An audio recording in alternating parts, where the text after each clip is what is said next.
Hi, it's Dr. Erica. Thank you for joining me. On this video, I'm talking about what happens when prescription medications, that means medications that are dispensed by the pharmacist, are lost or unaccounted for.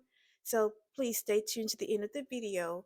If you're a pharmacy technician, a pharmacy student trying to decide whether or not going to pharmacy school is your best bet, or if you're just a pharmacist and want to learn what it typically requires for a pharmacist to efficiently run the pharmacy when it comes to counts of prescriptions, tablets, capsules, liquids as well. So again, I'm Dr. Erica, pharmacist for 13 years. My main channel, Erica OnagbolaPharmd. Please visit that channel, binge watch. This channel is a supplemental channel. I'll briefly talk about pharmacy innovations on this channel. So thank you for joining me. I'm talking about what happens when prescription tablets are lost or unaccounted for. There are several steps that have to be taken. There are usually three main steps that usually incorporates finding out what happened to the count. And then the second step is determining if there's further investigation that needs to take place. Are there authorities that need to be involved? Are there other um, calls that need to be made? And then the last step is usually going to be, is there a remediation that needs to occur of training? Do we need to do continuing education courses in the pharmacy? Do we need to actually figure out if we need to do a replacement of staffing or what have you? So the first step is trying to find out where and what happened to the actual meds count. And we usually cross-reference the on-hand count from the manufacturer's bottle with the invoice, which we get from the wholesaler upon delivery to the pharmacy. And then we count and make sure that the loss was not due to the manufacturer miscounting, as well as the pharmacy double dipping in a manufacturer's bottle and filling a prescription more than one time. Also, we look at if the count was due to theft, or the count may have been lost due to waste, for example. And then we do that in about maybe 2 to 3 days. We take time to investigate. We talk with the patient. We may have to call the patient to ask them to count to make sure that they didn't receive a miscounted quantity.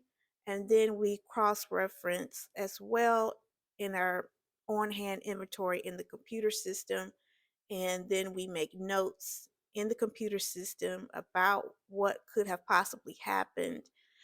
And then after that, we're going to, after about 72 hours, usually a retail company nowadays give a 72-hour investigation period, but it can be different for different corporations or industries. For example, I've been a retail pharmacist for 13 years, and in that 13-year period, I've gone through with different companies the scenarios of what could happen: medications being lost, medications being stolen,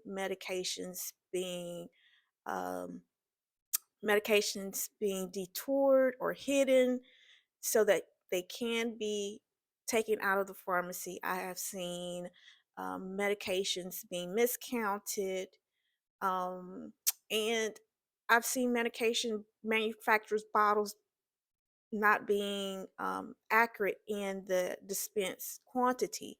So I've seen a lot of different scenarios in my 13 years, and it started my first year of being a pharmacist. So when you jump out there, pharmacy students, when you get your graduate degree and get your contract with the corporation, just know that there's a liability on the first day of your employment as a pharmacist. On that first day, they're going to have you be liable for shortages.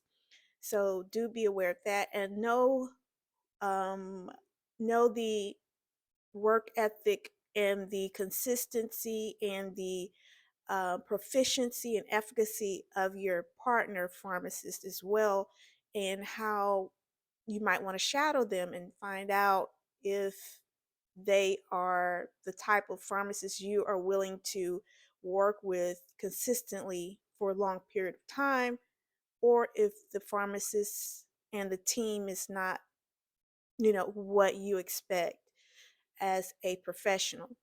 So after the 72 hours, there's another 24 hours where the superior or the supervisor steps in to determine whether or not authorities need to be contacted. And then there's a electronic documentation, called I want to say it's a form 227, or it's a federal, well, not a federal, well, I guess it is a federal form that has to be filled out, and it has to be accurately detailing the steps of which how these meds were lost or unaccounted for. So at that point, there is a resolution that is being documented, and then after that, the together come together, pharmacists and supervisors, to decide to just drop the issue and move forward, or do we need to call authorities, or do we need to do further count or further continue education, remediation of hiring, training, or do we need to hire more people, or do we need to let some people go? So it just depends as well, on that conversation, that dialogue. And then the severity of the issue can depend on the schedule of the medication. If the medication is a scheduled control medication, like a control level 2 or control level 3, or it could be a control level 5, then that makes it even more tedious, because you have to um, evaluate and decide whether or not is this something that seriously need to be investigated and looked into, or is it consistently being lost, or is this a first time, or is it something that can um, be taken into consideration for training purposes, how to resolve the issue. So again, when trying to find out how to resolve and end the situation, usually in a loss or unaccounted situation, then we usually go ahead and update the on hand quantity, and we just move forward, being careful, double counting all prescription controls when dispensing, and then we make sure that we are keeping our eyes open in the pharmacy. We're keeping our ears open for um, any type of you know information that could give away what's going on when we're not in the pharmacy, or when we have our ears and our eyes in another conversation. So we just want to keep an eye out and a lookout for body language. We want to keep a lookout for amount of personal items that are being brought into the pharmacy. And then we want to, again, just be careful when we're counting. Pill counters may be sufficient. I never had in my 13 years a pill counter miscounting. Controls should be hand counted. Even if they are going through a pill counter, do a second count, I would suggest, with a pill tray, and spatula, and then going that route, and then double counting and circling or initialing. I've also gone through um, having to speak with investigators, having to um, watch body language, and I even had to monitor prescription hard copy prescriptions coming into the pharmacy. So just be mindful of the liability.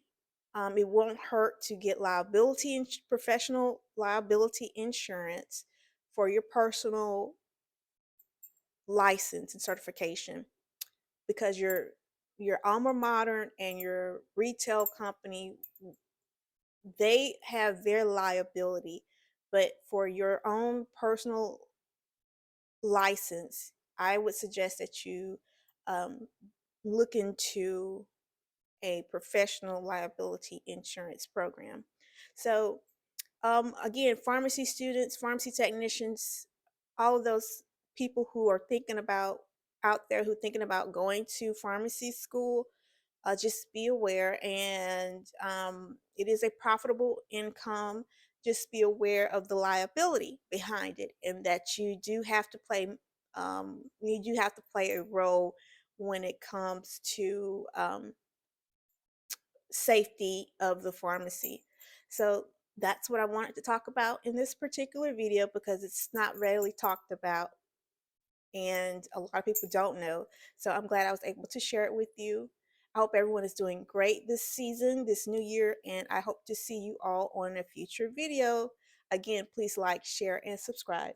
Take care. Bye bye.